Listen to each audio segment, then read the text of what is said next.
tiada berubah.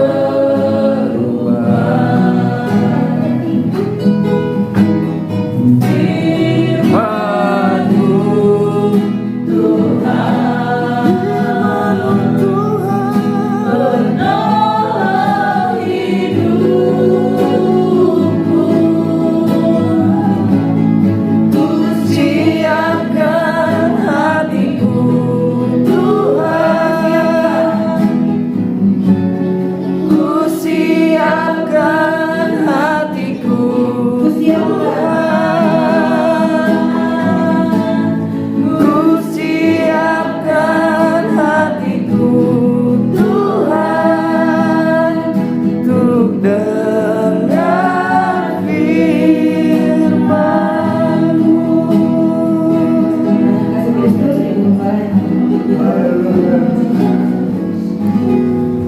Haleluya. Terima kasih Tuhan dalam apa yang boleh kami nikmati hingga saat ini. Akan kami boleh nikmati segala kebaikan-Mu hingga saat ini Tuhan. Terima kasih Yesus, terima kasih kalau Engkau menjadi Tuhan kami. Terima kasih kalau Tuhan sudah mengangkat kami dan menyelamatkan kami. Terima kasih Yesus atas semua kebaikan dan kesempatan yang boleh Tuhan berikan bagi kami. Bapa yang baik, Bapa yang kami sembah di dalam nama Tuhan Yesus Kristus. Kau melihat Tuhan setiap pemuda, pemudi, remaja yang hadir pada malam hari ini Tuhan. Kami percaya Tuhan mereka adalah biji mata-Mu. Kami percaya Tuhan, Tuhan punya satu rencana dan masa depan yang Tuhan siapkan yang terbaik bagi mereka. Terima kasih Yesus, terima kasih. Kami butuh tuntunan-Mu, kami butuh Roh-Mu Tuhan bagi kami. Tuhan berkati juga Tuhan untuk hamba-Mu yang sudah membawakan pujian, untuk setiap hamba-Mu yang sudah ambil bagian dalam musik, dan setiap hamba-Mu juga Tuhan yang akan ambil bagian dalam pelayanan pada malam hari ini. Biarlah Tuhan berkati Tuhan dalam setiap apa yang mereka kerjakan Tuhan buat berhasil. Hari ini juga Tuhan hamba-Mu khusus kami berdoa Bapa untuk hamba-Mu yang akan menyampaikan firman. Kami butuh Tuhan, biarlah Tuhan urapan-Mu penuh, Roh Kudus boleh Tuhan berikan bagi hamba-Mu, sehingga setiap firman yang boleh disampaikan adalah sebuah kekuatan, adalah firman yang boleh Tuhan berikan bagi kami menjadi kekuatan yang baru. Terima kasih Yesus, terima kasih. Biarlah kami siapkan hati dan pikiran kami Tuhan untuk lagi mendengarkan firman-Mu, dan kami percaya Tuhan kami boleh ada, boleh kami dikuatkan oleh kebenaran firman-Mu. Terima kasih Tuhan Yesus, terima kasih. Tutup bungkus kami dalam nama Yesus. Haleluya. Amin. Amin.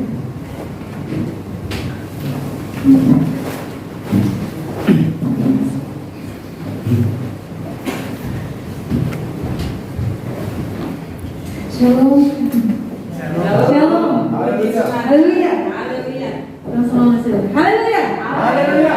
Karena Pentakosta itu sangat identik dengan serangan haleluya ya. Dan saudara, izinkan saya malam hari ini untuk buka masker. Sepertinya lebih aman dengan buka masker dan di sini aman ya. Puji Tuhan. Pertama-tama saya bersyukur kepada Tuhan atas kebaikan Tuhan yang Tuhan boleh nyatakan dan kerjakan buat kita semua tentunya, dan khususnya bagi saya juga sudah diberikan kepercayaan dari para pengurus dan juga Bapak Ibu Gembala yang sudah memberi kepercayaan untuk malam hari ini untuk sharing firman Tuhan kepada youth, pemuda-pemuda yang luar biasa di tempat ini. Terima kasih ya. Haleluya. Tuhan saudara, siapa yang sama malam hari ini punya kerinduan yang sama dengan saya untuk mendengar firman Tuhan? Haleluya. Lambaikan tangan. Haleluya. Puji Tuhan saudara, luar biasa ya hari ini. Glory, puji Tuhan. Saya sangat yakin, saya sangat percaya bahwa kita yang datang satu malam hari ini, kita datang membawa kerinduan yang sama. Ya? Tidak ada yang datang karena keterpaksaan dari orang tua ya. Nggak ada yang datang karena disuruh sama seseorang ya. Tapi semuanya yang datang dengan kerinduan, saya percaya. Dan saudara, kita harus tahu bahwa saat-saat ini adalah saat-saat yang dimana percaya atau tidak percaya, kuasa kegelapan sedang bekerja dengan dia. Ya, firman Tuhan bilang gitu. Hari semakin dunia semakin hari bukan semakin baik, tetapi semakin jahat. Dan sekarang anak-anak muda banyak yang dimana sedang digotong, ya, sedang berusaha, kuasa kegelapan sedang berusaha untuk mencuri perhatian anak-anak muda dengan banyak hal. Dan sekarang tanpa kita sadari orang-orang sekitar kita juga sudah mulai tenggelam di dalamnya. Jangan pernah izinkan kita juga ada di situasi yang sama. Amin. Oleh sebab itu, karena saat ini adalah hari-hari yang jahat, firman Tuhan mengatakan bahwa biarlah senantiasa kita tidak jemu-jemu datang kepada Tuhan, mencari Tuhan dengan sungguh-sungguh. Amin. Puji Tuhan, saudara, tidak berlambatan waktu lagi. Dan malam hari ini saya diberi tema ya oleh pengurus Bung Jerry, garam dan terang dunia. Ya. Puji Tuhan ya. Kita buka dulu deh satu kebenaran firman Tuhan yang terdapat di dalam Injil Matius pasal yang kelima. Ini kayaknya ayat yang tidak asing ya teman-teman. Kalau berbicara tentang garam dan terang dunia, mari kita buka di dalam Injil Matius pasal yang kelima ayat yang ke-13. Yang sudah dapat boleh katakan amin. Dan saya ingin semua bangkit berdiri untuk menghormati firman Tuhan ya. Kita baca secara bersama-sama atau secara bergantian ya. Saya ayat yang ke-13, saudara ayat 14, saya ayat 15 dan demikian selanjutnya bergantian. Demikian firman Tuhan, garam dunia dan terang dunia. Kamu adalah garam dunia. Jika garam itu menjadi tawar, dengan apakah ia diasinkan? Tidak ada lagi gunanya selain dibuang dan diinjak orang. Kamu adalah terang dunia. Kota yang terletak di atas gunung tidak mungkin bersembunyi. Lagi pula orang tidak menyalakan pelita lalu meletakkannya di bawah gantang, melainkan di atas kaki dia, sehingga menerangi semua orang di dalam rumah itu. Demikianlah hendaknya terangmu bercahaya di depan orang, supaya mereka melihat perbuatanmu yang baik dan memuliakan Bapamu yang di surga. Puji Tuhan, silakan duduk. Terima kasih sudah diberkati Tuhan. Seperti yang telah kita bacakan ya teman-teman, dan seperti juga tema yang diberikan yaitu garam dan terang dunia. Katakan amin. Nah, sebelum kita masuk jauh di dalam, saya pengen tahu, jangan-jangan ada yang nggak tahu garam itu seperti apa? Ya, pengen nanya. Menurut teman-teman nih, garam itu apa? Seperti apa garam itu? Atau wujudnya seperti apa? Coba dari Jerry. Saya cuma kenal beberapa orang yang tahu. Yang Jerry, garam menurut Jerry itu apa? Dan asin ya. Garam itu asin. Dari Bung Dedi. Garam itu laut. Garam asin. Apa tuh? Garam manis. Iya.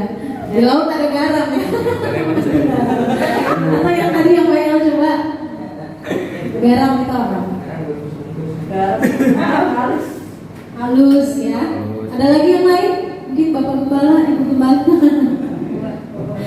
Garam tidak perasa. Pengawet ya, luar biasa. Makasih ya. Mama, puji Tuhan. Ya, semuanya benar, nggak ada yang salah. Ya. Hah? Ini sudah dimaafkan. Ya, puji Tuhan, saudara.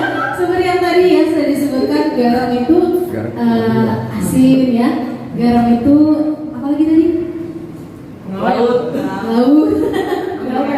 Asin ya, dan memberi rasa. Itu semua benar ya, saudara. Jadi garam ini diciptakan atau tercipta untuk memberi rasa. Dan kita biasanya kalau di rumah atau yang kalau di sini cowok-cowok pada suka masak atau enggak. Nah, kalau di Manado itu biasanya cowok-cowoknya tuh jago-jago masak, hobi masak. Pokoknya masak bisa lah gitu ya. Dan kayaknya di sini juga bisa. Ya. Jadi kalau sebenarnya kita masak, saudara, kita membutuhkan yang namanya garam. Dan fungsinya untuk apa? Untuk memberi rasa, agar supaya kalau kita masak sayur nggak hambar ya, kita masak ikan ada rasanya enak kalau kita makan gitu ya. Kalau sebenarnya nggak pakai garam rasanya hambar, dan biasanya itu akan cenderung kita makannya kayak nggak enak, garam nggak enak ya. Bubur juga kalau sebenarnya nggak pakai garam, kalau lagi sakit kalau nggak pakai garam pun tetap rasanya nggak enak ya. Kita butuh yang namanya garam. Nah teman-teman, menariknya tadi seperti yang kita baca di dalam Matius pasal yang ke-13 ya. Saya baca untuk kita semua kembali. Demikian firman Tuhan, kamu adalah garam dunia. Perhatikan ayat ini saudara. kamu adalah garam dunia. Yang menarik adalah Tuhan tidak bilang dalam ayat ini jadilah garam. Ya, coba deh kalau sekarang kan nggak usah lah baca dari Kejadian sampai Wahyu, mau nyari ini ada nggak ditulis jadilah garam. Gak usah lah teman-teman, mungkin akan membutuhkan waktu yang cukup lama. Sekarang gadget ya, kalau kita buka di dalam Alkitab maksudnya, kita buka dalam Alkitab, cari aja jadilah garam, nggak ada. Ya, kecuali kita cari jadilah terang, ada ya, ada ya. Ya waktu Tuhan menciptakan langit dan bumi, ya jadilah terang. Tadi kan kita udah baca jadilah garam dan terang dunia. Nah teman-teman, yang menarik seperti yang tadi saya bilang adalah Tuhan tidak bilang sama kita untuk jadilah garam, tetapi apa? Kamu adalah, you are the salt. Amin. Kamu adalah garam itu sendiri.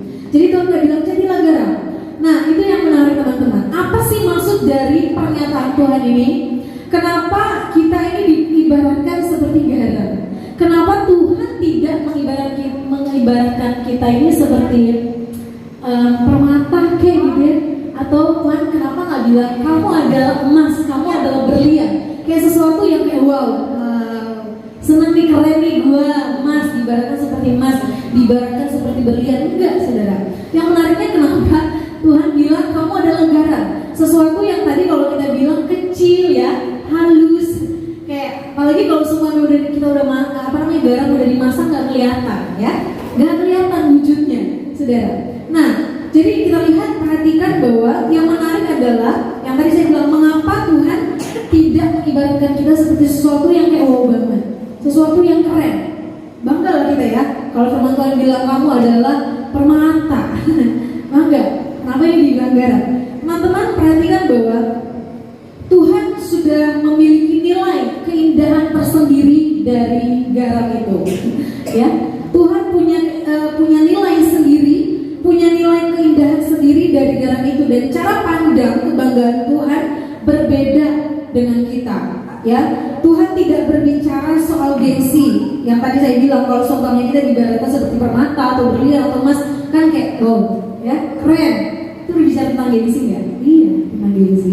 Ya, tapi Tuhan tidak berbicara soal gengsi ya teman-teman, atau hal-hal yang kelihatan keren. Perhatikan bahwa yang ingin Tuhan yang banggakan dari si garam ini adalah fungsinya. Amin. Yang tadi fungsinya adalah untuk memberi rasa yang amber, jadi kita perlu asin, tapi jangan sampai teman-teman mau masak kue brownies contohnya pakai garam, enggak kayaknya ya. Atau kue Natal pakai garam, kayaknya enggak. Jadi biasanya untuk masakan kita membutuhkan yang namanya garam untuk apa tadi? Untuk memberi rasa. Nih perhatikan teman-teman, coba deh kita lihat di dalam Kisah Para Rasul pasal yang kedua ayatnya yang ke-47. Kisah Para Rasul pasal 2 ayatnya yang ke-47. Ini adalah peristiwa ya pada waktu jemaat mula-mula mereka dalam mengiringkan Tuhan dengan segian itu ya. Kita perhatikan dalam ayatnya yang ke-47. Sudah berkatakan amin? Kisah Para Rasul 2 ayat yang ke-47 saya bacakan bagi kita semua. Sambil memuji Tuhan dan mereka disukai semua orang, dan tiap-tiap hari Tuhan menambah jumlah mereka dengan orang yang diselamatkan. Saudara, kalau kita bacakan dari pasal yang kedua ya, dalam ayat yang ke-43 enggak 42 ya, dari 42 sampai ayat yang 47, ini berbicara mengenai apa? Cara hidup jemaat yang pertama. Jadi teman-teman perhatikan bahwa ketika jemaat mula-mula ini, atau yang kita bilang jemaat yang pertama ya, ketika mereka percaya kepada Tuhan, mereka menjadi jemaat-jemaat yang militan, jemaat-jemaat yang giat di dalam Tuhan. Mereka hidup saling topang menopang, saling tolong menolong satu dengan yang lain. Bahkan Alkitab mencatat bahwa kalau seumpamanya ada yang susah, yang punya berlebih, mereka yang punya harta benda, mereka jual untuk dipakai bersama, gitu ya. Jadi saling menolong, saling mempengaruhi satu dengan yang lain. Mereka saling memperhatikan jika ada yang sudah mulai suam-suam kuku, yang lain datang untuk memberi rasa. Yang lain datang bilang, hei kamu jangan sampai imanmu goyah, ya jangan sampai. Yuk kita berapi-api lagi di dalam Tuhan. Ayo dibakar lagi semangat kamu di dalam Tuhan. Jadi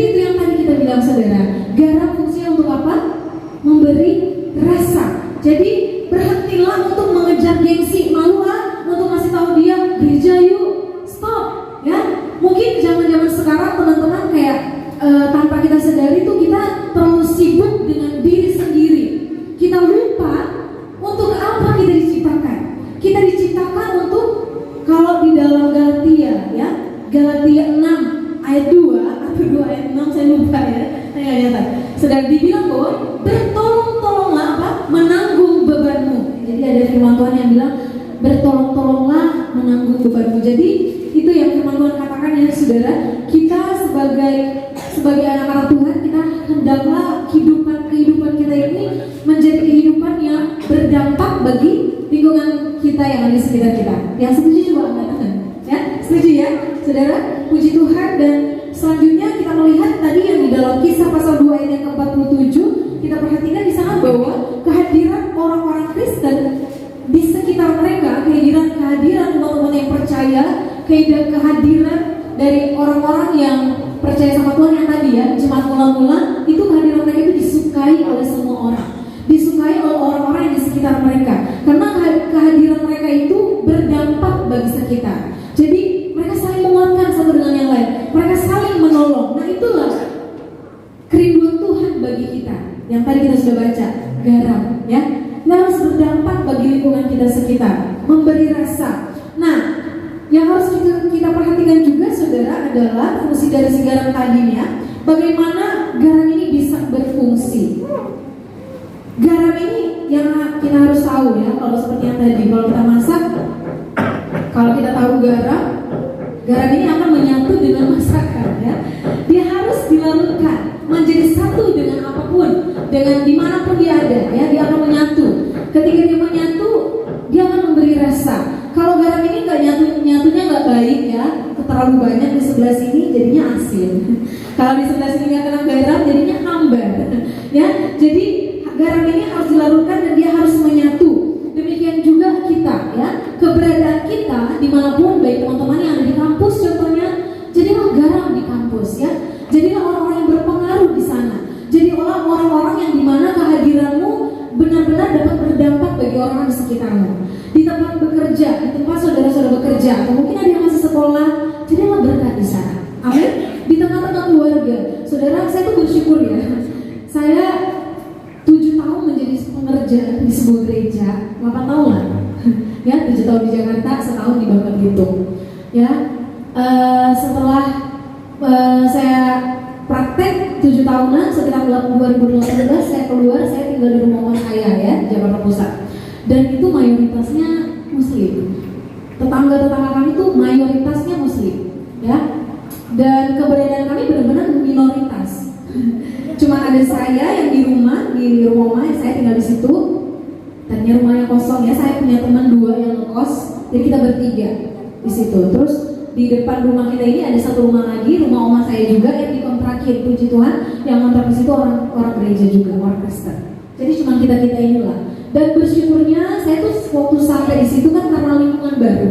Sama teman-teman 2 di rumah saya bilang, yuk, karena kita triple in ya. Ada Indah, ada Ingrid, ada Intan.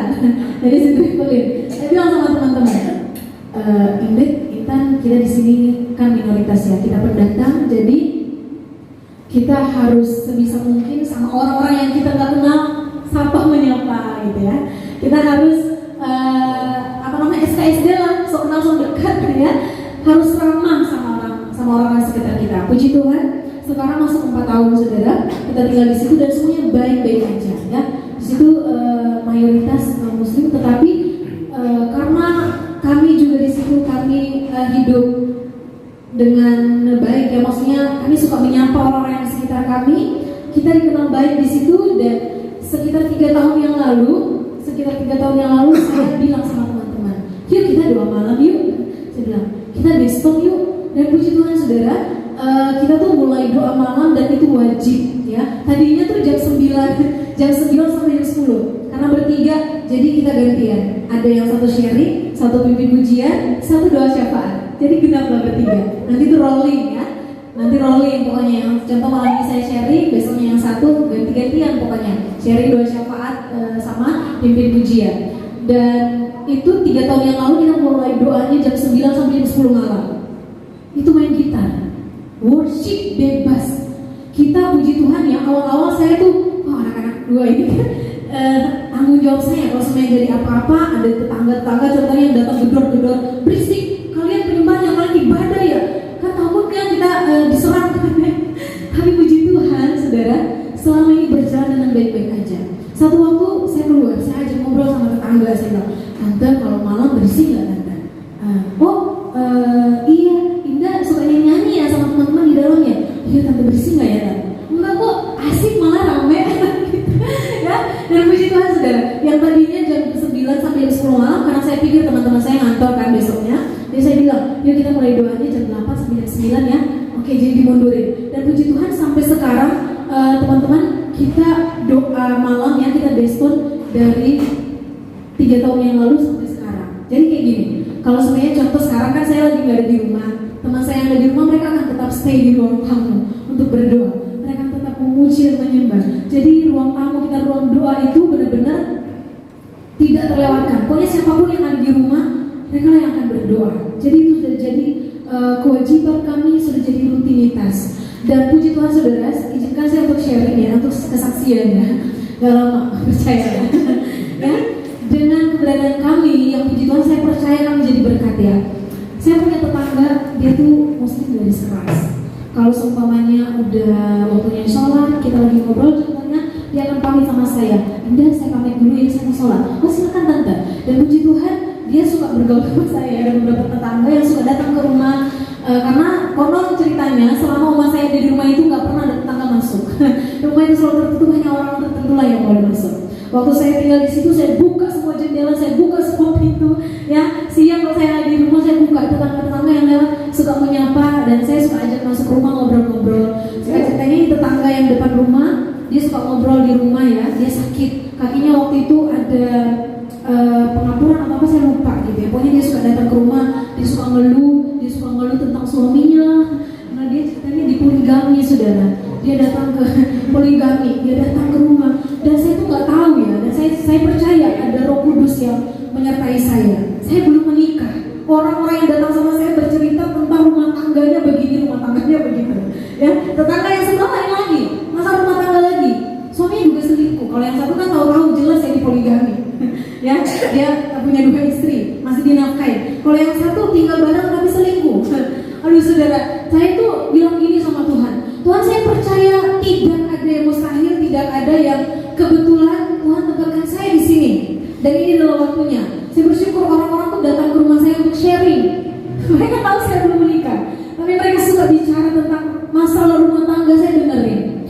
Oke tante, udah gimana ya? Suami saya begini. Suami saya cuma 3 hari di sini, nanti sisanya sepanjang minggu itu di istri mudanya. Tante, saya tuh nggak bisa bilang banyak ya tante. Kalau kami sih di Kristen kan nggak ada ya, nggak ada yang kayak gitu. Tapi karena di agama tante itu memperbolehkan, jadi dengan berat hati saya bilang mau nggak mau harus dijalani. Dan tante harus belajar menjalannya dengan ketabahan. Ya harus banyak doa, dia suka berdoa. Tante, doa tante itulah yang membuat tante menjadi kuat sampai hari ini. Kan gak ada salahnya walaupun kita gak seiman, kita gak setuhan. Salah ya? Enggak kan saudara? Saya bilang, doa tante itulah yang membuat tante kuat sampai hari ini. Amin ya amin. Jadi Tuhan saudara, satu waktu dia mau operasi, dia punya kaki kan, dia datang ke rumah, dia bilang kakinya begini, kakinya begitu. Satu waktu dia mau operasi, dia datang sama saya, Indah saya mau operasi, doain ya. Tante mau gak saya doain? Dia duduk, saya tumpangin tangan, dalam nama Tuhan Yesus saya doa. Tante kalau mau operasi, tante kasih tahu saya aja, saya bantu dalam doa ya tante. Saya nggak bisa buat banyak, saya bantu dalam doa. Asal tante percaya pasti tante disembuhin. Amin ya Allah, amin. Salah saudara, kalau salah. Jadi berkat itu nggak harus bilang, tante harus percaya sama Tuhan saya, kayak gitu. Dari cara hidup kita, amin. Satu waktu karena dia malu sama anaknya, malu sama suaminya kalau lagi di rumah. Satu waktu anaknya lagi keluar, dia panggil saya lagi lewat dari warung ya, dia panggil, Indah, sebentar, iya tante, sebentar, Indah saya mau operasi, doain saya ya. Biar saya teman-teman itu kayak saya dapat cuma minta didoain aja, saya kayak itu kayak lagi dapat rezeki nomplok. Senang banget saya, nggak dikasih duit, nggak ngerti juga, saya minta doa aja saya nggak seneng banget. Nah itu yang tadi ya saudara, bagaimana garam ini bisa berfungsi, dia harus dilarutkan. Dimanapun kita berada, yuk kita harus benar-benar harus menyatu dengan tempat di mana kita ada, ya. Jadi yang berkat di sana. Saya tuh bersyukur ya, saudara, buat yang tadi saya bilang, keadaan di rumah, benar-benar rumah itu menjadi berbeda. Saya bisa merasain. Rumah yang saya tinggal itu 4 tahun gak ditinggali sama saya, karena dia udah ada di sana. Rumah itu rumah yang besar dan tidak ditinggali 4 tahunan.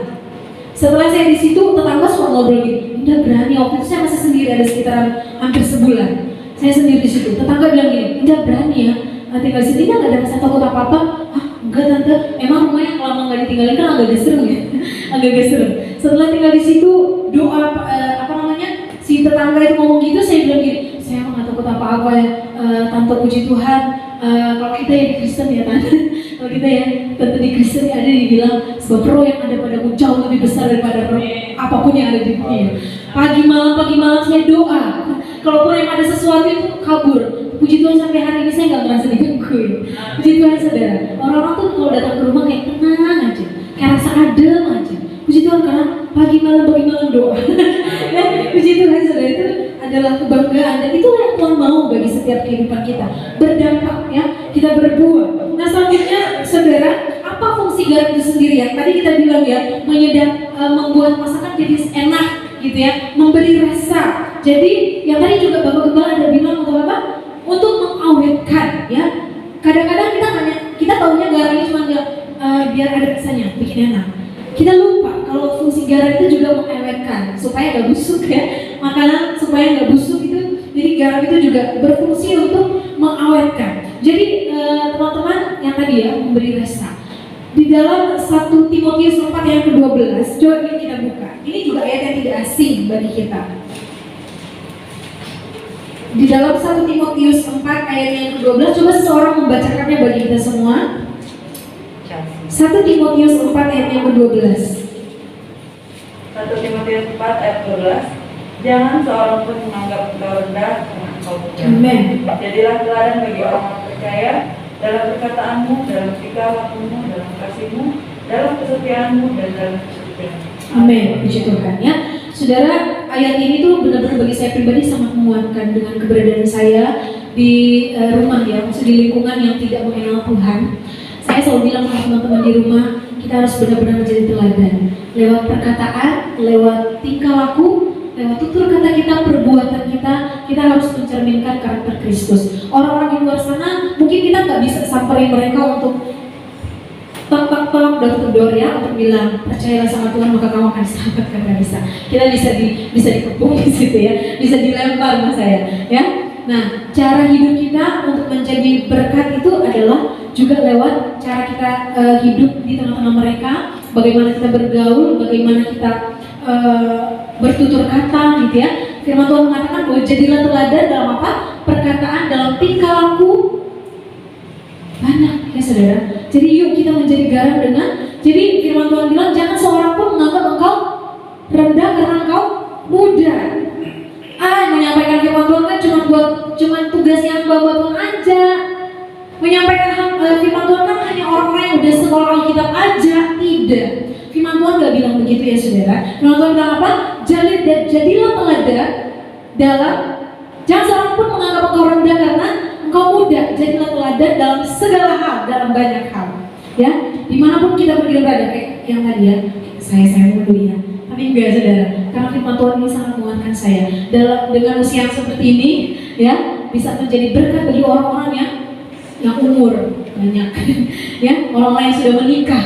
Saya belum ngerti apa-apa soal pernikahan, tapi ketika ada orang-orang yang membutuhkan kasih Tuhan, mereka datang sama saya percaya Tuhan pakai saya. Beberapa waktu yang lalu, saya ingat saudara, saya pulang ke Manado. Waktu itu saya baru habis pemberesan, saya baru habis pelepasan, ya, baru habis pelepasan dengan saya benar-benar sampai pernah akar pahit sama rekan pelayanan saya. Ya, izinkan saya untuk menceritakan ini. Jadi waktu saya praktik, saya pernah akar pahit sama rekan pengerja ya dulu. Karena percaya nggak percaya ini kayak jadi dia dulu punya background, punya ilmu gaib. Ilmu gaib. Percaya nggak percaya juga dia tuh bisa dari tempat ini bisa hilang tiba-tiba ada di sana. Saya cuma bisa lihat itu. Saya ngalamin sendiri. Saya pernah lihat itu teman saya tiba-tiba udah ngomong. Ini ada teman-teman. Dan dia itu mengganggu saya tidak dengan sentuhan, cowok ya. Dia mengganggu saya itu tidak dengan sentuhan. Kayak dia jewer apa iseng kayak gimana dengan sentuhan, tidak. Tapi dari cara pandangnya dia. Dia tuh kalau sebenarnya makin saya larang, saya bilang kamu jangan di sini, saya larang guys, sudah saya perempuan ya. Waktu itu kerja lantai 2 dan itu saya rasa gak nyaman kalau ada satu ruangan dengan teman pekerja cowok gitu ya. Dan dia ini udah mulai ngerasa ada yang lain gitu ya. Isengnya saudara, saya pernah ngerasa kayak dari si teman yang ini, saya pikir saya udah hampir jadi gila gitu, serius. Ya, hanya dengan yang ini. Kalau saya ngeluh sama gembala saya, ibu gembala saya cuma bilang gini, Nona, kamu harus kuat, kamu harus menang. Ya. Saya percaya bahwa dia itu, ibu gembala saya itu tidak sedang mengabaikan saya, enggak. Saya tahu bahwa ini adalah sebuah Tuhan. Oke, saya harus menang, saya harus bisa sendiri. Saya percaya bukan karena mereka tidak mempedulikan saya, tapi justru karena mereka sayang sama saya, mereka tahu ini adalah ladang saya. Ini adalah saatnya untuk saya benar-benar harus mengalami sesuatu dengan Tuhan. Benar-benar saudara, singkatnya saya pada waktu itu salahnya saya adalah saya membuka celah. Yang tadinya dia kayak cuma iseng-iseng doang, saya emosi gitu ya, saya emosi sampai pada akhirnya itu benar-benar celah yang kecil cuma gara-gara itu doang sampai jadi besar. Dia makin iseng sama saya. Jadi kalau saya lagi pimpin pujian, saya lagi sharing gitu ya, dia tatap saya dengan tatapan yang bikin saya tuh gak nyaman. Kayak gini, lu kayak gimana? Sulit untuk dijelaskan.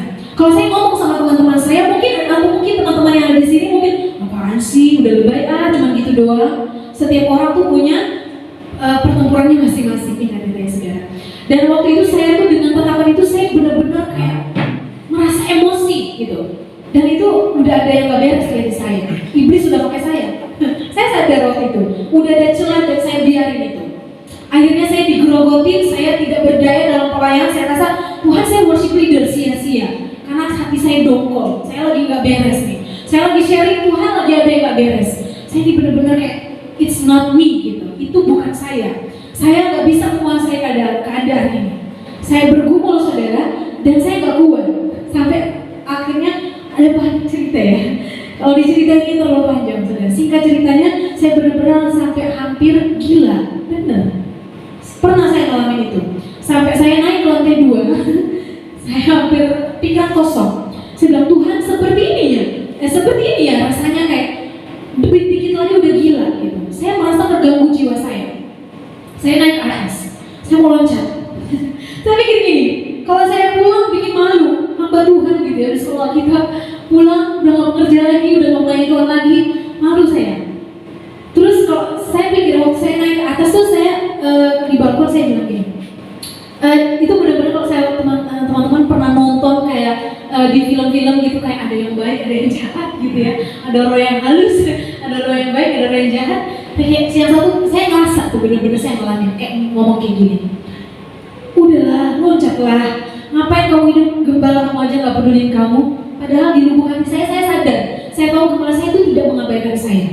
Benar, saya sadar. Terus yang satu ngomong kayak gini, Indah, kalau kamu loncat, kamu ini tinggal di gereja. Kalau kamu loncat, kalau kamu mati, kamu tahu, kamu selalu ngomong sama pemuda remaja ya. Orang yang bunuh diri, buka matanya di mana? Di neraka. Terus kayak ngomong kayak gini, kalau kamu jatuh, kamu gak mati. Kalau kamu mati, kamu masuk neraka. Kalau gak mati, kamu masih hidup, kamu masuk rumah sakit. Oh, ini akan heboh ini ya. Ini sejalan ini akan heboh, tetangga-tetangga akan heboh. Iya ada ya, orang yang di gereja itu mau coba bunuh diri. Saya bikin malu gereja, ya sih saudara, bikin malu gereja. Akhirnya waktu itu juga bersyukurnya Roh Kudus di sama saya masuk. Tapi tidak masuk, saya lari ke kamar saya berlutut, saya bilang, Tuhan gak kuat saya, gak bisa saya benar-benar tidak berdaya. Di situ Tuhan memberi saya kekuatan. Oke Tuhan, saya tahu saya nggak bisa ngapa-ngapain. Tuhan ambil alih seluruh hidup saya, nggak bisa saya.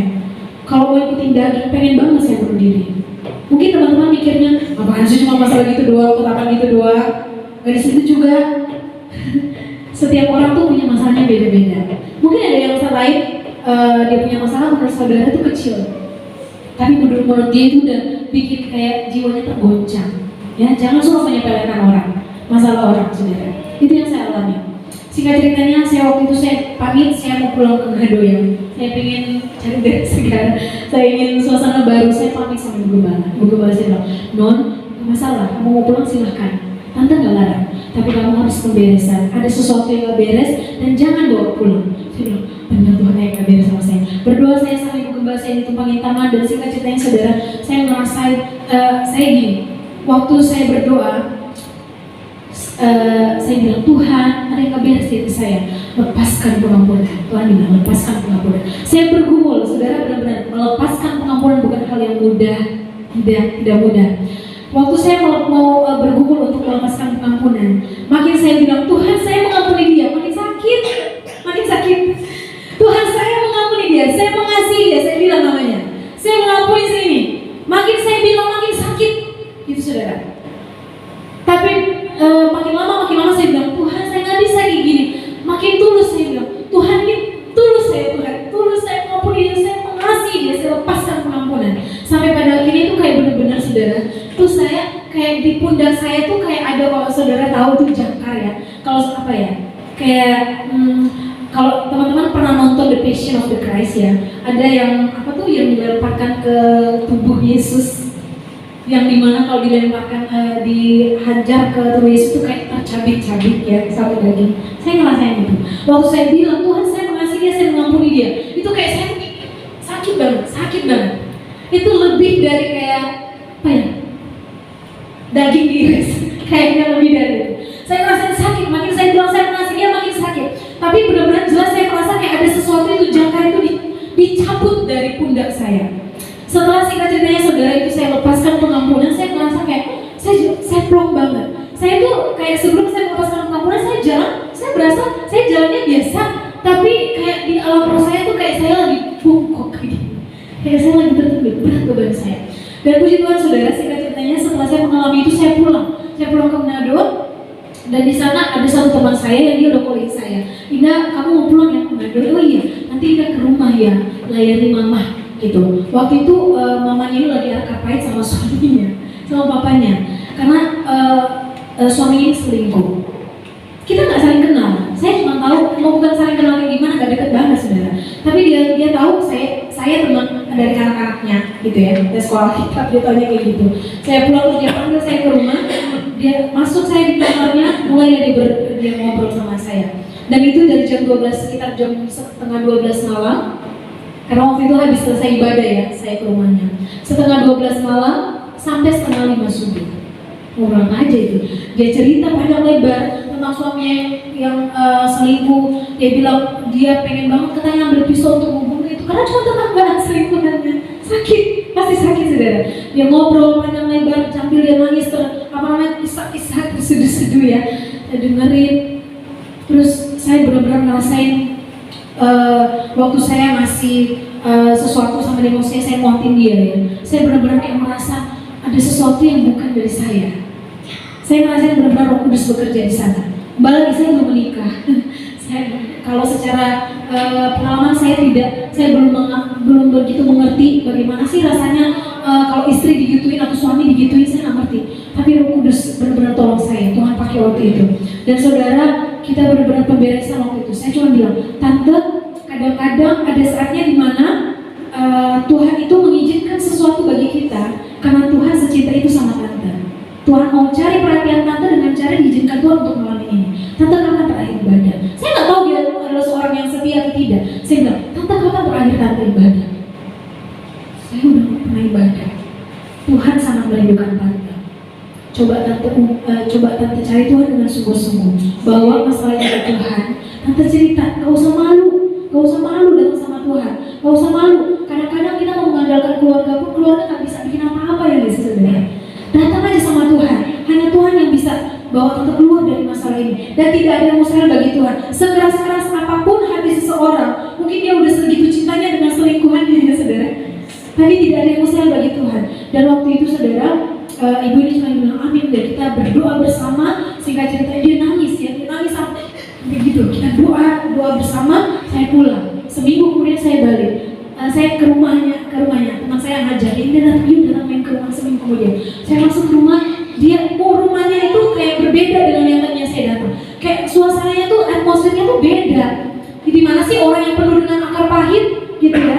Saya bilang sama teman itu sebelumnya, lepaskan pengampunan. Luar biasa, saya udah ngalamin. Saya udah ngalamin bagaimana rasanya disakitin gitu ya. Bagaimana sakitnya melepaskan pengampunan. Dan waktu itu malam itu kita melepaskan pengampunan saudara, dan luar biasa pemulihan Tuhan kerjakan di dalam keluarga itu. Waktu saya masuk di situ, mukanya tuh kayak berseri-seri, Indah, ayo, yuk makan yuk. Saya lihat ada suaminya di meja, ayo sus. Saya kayak, wow, ini beda. Wow, Tuhan luar biasa kalau Tuhan bekerja. Saya percaya bukan karena saya yang berdoa, tidak, karena ibu itu sudah melakukan pembebasan dengan Tuhan. Ya, saudara. Jadi itu yang tadi saya bilang. Apa yang dikatakan dalam 1 Timotius 4 ayat 12. Siapa saya ini? Saya masih muda, saya belum menikah, ya. Tapi Tuhan bawa saya untuk membawa orang-orang yang sudah mungkin lebih berpengalaman gitu ya dalam pernikahan atau sudah lebih dewasa, dan saya bisa menjadi berkat. Saya percaya itu adalah pekerjaan Tuhan. Itu yang firman Tuhan bilang, kita harus menjadi garam dan terang dunia. Saudara, percaya atau tidak percaya, ada orang-orang di sekelilingmu, baik di lingkungan pekerjaan, lingkungan sekolah, lingkungan kampus, di mana lagi? Lingkungan tetangga bertetangga, ada orang-orang yang membutuhkan kamu. Amin. Ada orang-orang yang membutuhkan kata-kata yang menguatkan dari saudara. Ada orang-orang yang membutuhkan uluran tangan dari kita. Ya. Oleh sebab itu firman Tuhan mengatakan bahwa kamu adalah garam dunia. Jadi kita ini adalah garam. Jadi Tuhan nggak bilang, hei kamu jadilah garam. Kalau Tuhan bilang jadilah garam, berarti ada proses dong. Ada proses di mana kita kayak, aduh, kayak berat ya Tuhan. Kayaknya saya nggak bisa jadi garam nih Tuhan. Berat banget untuk jadi berkat. Nggak bisa. Tuhan bilang kamu adalah garam dunia. Ya, Tuhan juga bilang kamu adalah terang dunia. Jadi kehidupan kita ini benar-benar pakailah untuk menjadi dampak, ya. Jadikan hidup kita ini benar-benar hidup yang berfungsi. Firman Tuhan bilang tadi, coba deh kita balik di dalam Matius, ya. Di dalam Matius, saudara perhatikan Injil Matius pasalnya yang ke-5 ayat yang ke-13 seperti yang tadi kita baca. Di sana dibilang gini, kamu adalah garam dunia. Jika, perhatikan, jika garam itu menjadi tawar, dengan apakah dihasilkan? Dia dihasilkan tidak ada lagi gunanya selain dibuang dan diinjak orang. Kalau hidupmu tidak menjadi berkat, kalau hidupmu tidak berdampak, kalau hidupmu tidak berfungsi bagi orang-orang di sekitarmu, firman Tuhan bilang apa? Tidak ada gunanya lagi selain di apa? Dibuang. Habis dibuang di apa? Diinjak orang. Ada gunanya loh. Ngapain? Percuma jadi anak muda yang setia beribadah, tapi hidupnya cuma fokus pada dirinya sendiri. Ada orang, ada teman-teman yang sama-sama udah tau Kristen, ya, tapi udah gak pernah ibadah. Terus kita cuma lihat-lihatin doang, terus dinyinyirin. Gila, cuma KTP doang lu Kristen. Kapan lu ibadah? Diajak dong, jangan dinyinyirin. Setuju ya? Ajak. Saudara setuju ya? Di lingkungan sini saya nggak tahu ya di apa nih. Di lingkungan kita di tempat ini ada begitu banyak orang yang cuma KTP-nya doang Kristen. Percaya deh, yakin saya udah nggak datang ke gereja mungkin. Apalagi 2 tahunan ini kita pandemi, kayaknya yang tadinya kalau nggak datang gereja tuh kayaknya terbakar, kayak nggak bisa buat kalau nggak ibadah, harus ibadah. Setelah pandemi mau nggak mau gereja lagi nggak dibolehin untuk datang beribadah tatap muka, online. Jadi kebiasaan untuk online. Akhirnya udah onsite pun, nggak deh gue nggak ini udah mager. Kayaknya online aja deh gue.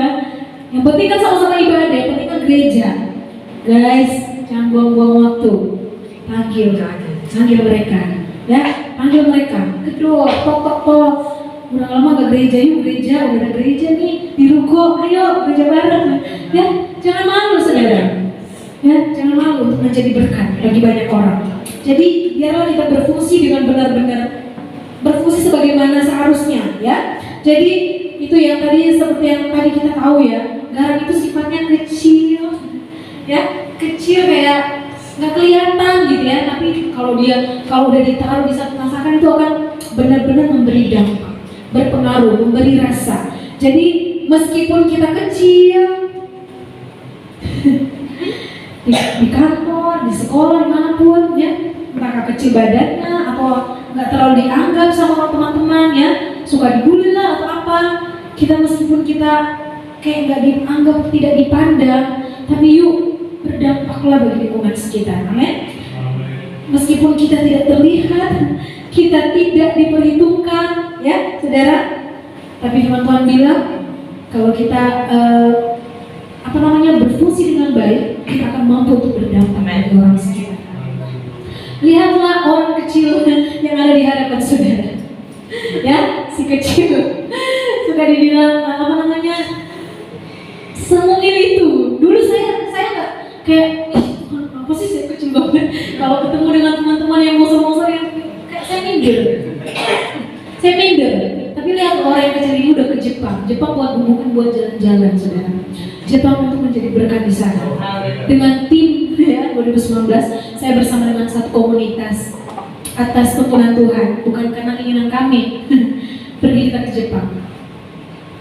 Door. Kita ke apartemen di Kyoto ya, ke Kyoto. Tok, ngapain? Kerja. Kita ke sana terus. Kami datang dari Indonesia. Itu ceritanya paling luar biasa, saudara.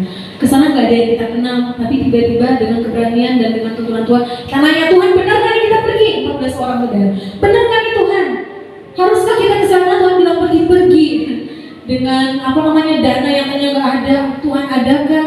Terus kita bilang, Tuhan kalau kita pergi pasti Tuhan sediain orang. Kita ke sana, saudara, dan dipertemukan kita punya. Dan saya ditugaskan untuk cari gereja. Dari Jakarta, saya lah yang bagian cari gereja di Kyoto, gereja apa aja ya. Nanti kita datengin. Puji Tuhan, kita samperin itu gereja-gereja yang udah di list ya. Dan mereka di sana tuh sangat antusias ketika mereka dengar ada orang yang datang untuk memberitakan nama Tuhan. Untuk orang Kristen ya. Jadi kita tuh satu waktu mau pergi di satu kelenteng ya, kita mau berdoa di sana. Hujan. Kayaknya kuasa yang kegelapan di sana udah tahu keberadaan kita. Gak senang mereka. Kita berteduh di satu tempat ya. Terus kita lihat, ternyata itu apartemen. Hei, jangan buang-buang waktu. Semuanya bergerak. Yuk kita naik ke atas. Ya serius. Ayo. Jadi bagi tugas. Dan jadi singkat cerita teman-teman kita ketemu dengan 2 orang mahasiswa dari Indonesia kuliah di Jepang. Mereka lah yang jadi translator bagi kita. Ya, mereka yang berjemaah. Luar biasa nggak sih teman-teman? Kita dipertemukan dengan orang-orang yang luar biasa. Karena Tuhan sudah tahu kita akan berdampak di sana. Kita mau berfungsi di sana. Kita apartemen yang karena lagi hujan kita berteduh, kita naik masuk. 2 orang kita datang. Halo, kami datang dari Indonesia. Kami mau menyampaikan kabar baik. Tuhan sayang bla bla bla. Jadi singkatnya teman-teman, kita tuh datang ke sana bukan karena gak ada tujuan. Tuhan suruh kita ke sana karena satu pesan waktu kita lagi berdoa misi gitu ya, saya punya komunitas lagi berdoa misi, ada beberapa orang yang lihat Jepang ini mau terjadi sesuatu, khususnya di Kyoto. Makanya kita datang ke Kyoto. Kenapa nggak Tokyo? Kyoto. Kita datang ke Kyoto karena waktu itu Kyoto lah yang yang dikasih tanda Tuhan sama kita gitu ya. Dan beberapa teman tuh konfirmasi dan termasuk saya waktu kita berdoa kayak berdoa untuk Jepang khususnya sesuatu mau terjadi. Jadi dari saya pribadi waktu kita lagi berdoa tiba-tiba dalam doa saya percaya itu penglihatan lagi di drone gitu ya, lagi di drone saya lihat ke bawah, saya lagi lihat ke bawah dan itu kota itu hancur gitu. Setelah selesai berdoa teman saya yang senior ya, dia satu-satunya bapak-bapak yang ikut komunitas ini, dia bilang gini, ada mau lihat sesuatu, 3 orang konfirmasi termasuk saya, kita lihat sesuatu yang sama. Terus si bapak ini bilang begini, saya dapat pesan, sesuatu akan terjadi di Kyoto, tapi tidak tahu ini setelah kita pergi atau sebelum kita pergi atau setelah kita kembali. Dan pesan itulah yang kita bawa di sana ya. Kita kasih tahu tentang kasih Tuhan. Dan luar biasa pelayanan itu terbuka, saudara. Banyak ketemu banyak hal yang kita kerjakan di sana. Kita masuk ke kereta-kereta. Ngapain di kereta? Orang-orang di sana kan menghabiskan waktu itu lebih banyak di kereta ya, ya nggak sih? Jadi kita masuk ke kereta dari 14 orang ini bagi dua orang untuk di gerbong 2 orang kita berdoa di situ. Dan yang tadi teman-teman yang di apartemen ini kita berdoa bagi mereka dan puji Tuhan mereka juga mau ya kita berdoa. Kita doain di depan pintu. Dan singkat ceritanya setelah pulang, saudara, setelah kita pulang, sebulan kemudian terjadi gempa di tempat itu. Sebulan kemudian, bukan happy, ya kita udah kesana nggak kayak gitu. Tapi benar apa yang Tuhan bilang, benar apa yang Tuhan pesankan bagi kita bawa ke sana. Dan luar biasa, saudara, itulah yang saya maksudnya kayak gini. Dari saya pribadi ya. Saya percaya bahwa setiap kehidupan kita Tuhan sudah punya rencana, ya. Tuhan sudah punya rencana, Tuhan mau bawa kemana. Oleh sebab itu pergilah, ya. Dimanapun Tuhan mau bawa pergilah. Gak usah mungkin jauh-jauh kayak saya ya bersama dengan tim misi, gitu ya kita keluar untuk memberitakan kabar baik. Gak usah kayak gitu, gak usah jauh-jauh. Di lingkungan sekitar kita aja. Jadilah berkat, jadilah garam. Amin. Nah, oleh sebab itu saudara, jangan sampai kehidupan kita ini menjadi kehidupan yang tidak berfungsi. Coba kita perhatikan. satu ayat lagi ya, dalam Lukas pasal 8 ayat yang ke-14. Lukas pasal 8 ayat yang ke-14. Saya baca untuk kita semua. Lukas 8 ayat yang ke-14. Yang jatuh dalam semak duri ialah orang yang telah mendengarkan firman itu, dan dalam pertumbuhan selanjutnya mereka terhimpit oleh kekhawatiran dan kekayaan dan kenikmatan hidup, sehingga mereka tidak menghasilkan buah yang matang. Apa sih maksudnya? Ini berbicara mengenai perumpamaan tentang seorang penabur ya. Jadi kita melihat tadi ada orang-orang ternyata yang dimana hidupnya ini benar-benar tidak berfungsi. Setuju ya saudara? Kenapa tidak berfungsi? Karena mereka tuh sama-sama mendengar firman Tuhan, tapi firman Tuhan ini yang mereka dengar tidak bertumbuh, mereka tidak tertanam gitu ya.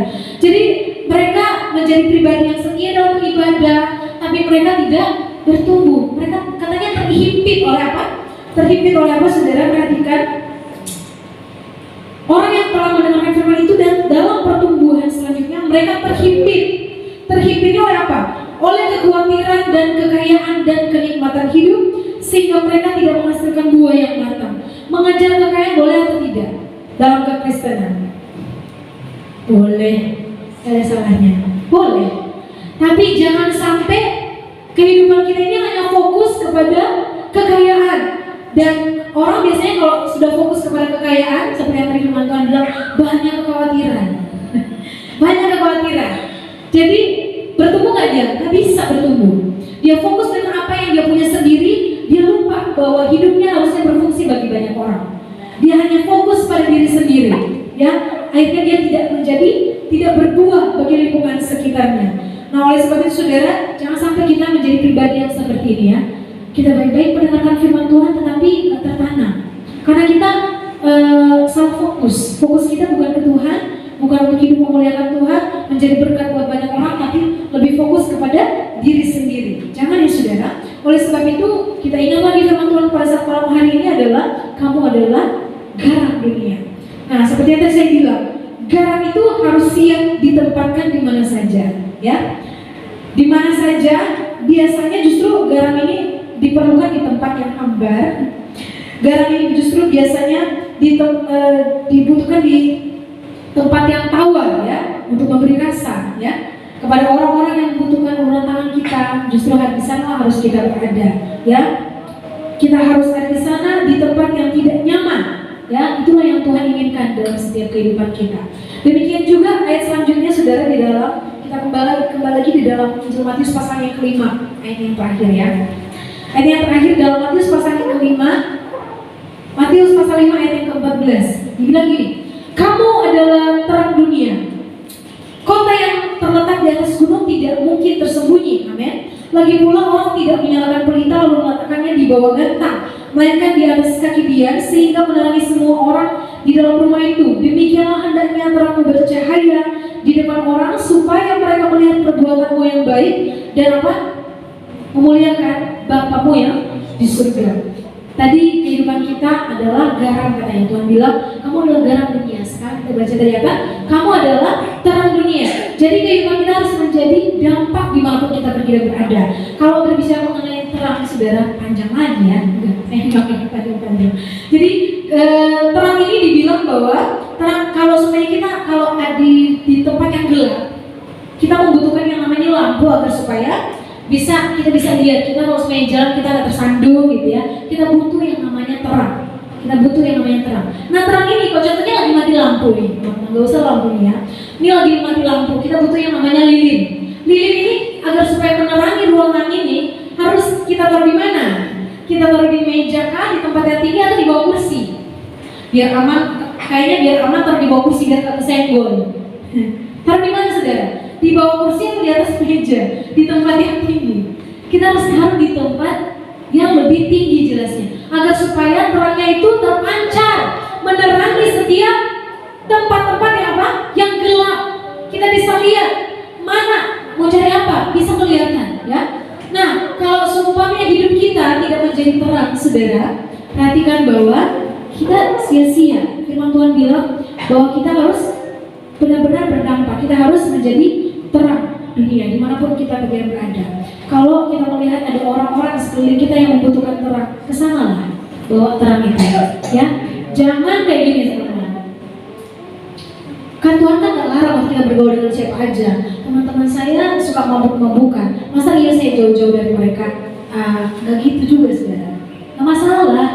Tapi jangan sampai bergaul sampai siang malam habis-habisan dengan orang-orang yang punya pergaulan yang buruk ya. Firman Tuhan bilang apa katanya? Pergaulan buruk merusak kebiasaan yang baik. Boleh nggak kita bergaul dengan teman-teman yang punya kebiasaan buruk? Boleh-boleh aja. Tapi jangan sampai kita juga terkontaminasi. Setuju ya? Keberadaan kita justru harus jadi dampak bagi mereka. Bro, udahlah, yuk gereja bareng. Ya, ajak mereka yang tadinya mungkin gak biasa gereja, gak ada salahnya loh. Ya, gak ada salahnya kita ngajak mereka beribadah bareng.